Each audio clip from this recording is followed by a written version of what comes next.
तर राष्ट्रपती द्रौपदी मुर्मू या आज कोल्हापूर जिल्ह्याच्या दौऱ्यावर आहेत। वारणानगर इथल्या महिला सन्मान मेळाव्याला त्या उपस्थित राहणार आहेत। तर राष्ट्रपती द्रौपदी मुर्मू या अंबाबाई देवीचं दर्शन देखील घेणार आहेत। राष्ट्रपती द्रौपदी मुर्मू आज कोल्हापूर जिल्ह्याच्या दौऱ्यावरती येत आहेत। कोल्हापूर जिल्ह्याच्या दौऱ्यावरती येत असताना सुरुवातीला करवीर निवासनी आई अंबाबाईचं दर्शन त्या घेणार आहेत आणि त्याच पार्श्वभूमीवरती संपूर्ण अंबाबाई मंदिर परिसर आता आपण पाहू शकताय। मोठा पोलीस बंदोबस्त जो आहे तो या ठिकाणी तैनात करण्यात आलेला आहे। दुपारी 12 वाजता राष्ट्रपती जे आहेत त्या अंबाबाईचं दर्शन घेणार आहेत, त्यामुळे 10 वाजल्यापासून दुपारी 2 वाजेपर्यंत हे संपूर्ण मंदिर जे आहे ते भाविकांसाठी बंद असणार आहे। सुरक्षेच्या कारणास्तव हा संपूर्ण परिसर जो आहे तो आता या ठिकाणी पोलीस बंदोबस्त मोठ्या प्रमाणात तैनात करण्यात आलेला आहे। कुठल्याही सामान्य नागरिकांना या ठिकाणी येता येणार नाही आणि म्हणूनच मोठ्या प्रमाणात पोलीस बंदोबस्त जो आहे तो या ठिकाणी तैनात असल्याचं पाहायला मिळते।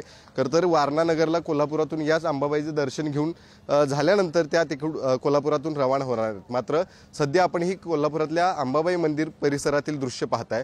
मोठा पोलीस बंदोबस्त या ठिकाणी अजूनही काही भाविक जे आहेत या ठिकाणी येऊन अंबाबाईचं दर्शन घेऊन जात आहेत। 10 वाजेपर्यंत ही सगळ्यांना मुभा असणार आहे। मात्र 10 वाजल्यानंतर संपूर्ण मंदिर परिसर जो आहे तो पोलीस त्या ठिकाणी बंदोबस्त तैनात करून तो ताब्यात घेणार आहेत। खरं तर 10 ते 2 वाजेपर्यंत भाविकांनी दर्शन या ठिकाणी मिळणार नाही। काय नेमकं आव्हान भाविकांना?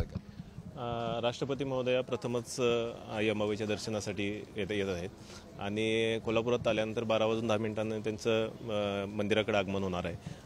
त्या दृष्टीनं आता सुरक्षेविषयक तपासण्या सुरू आहेत।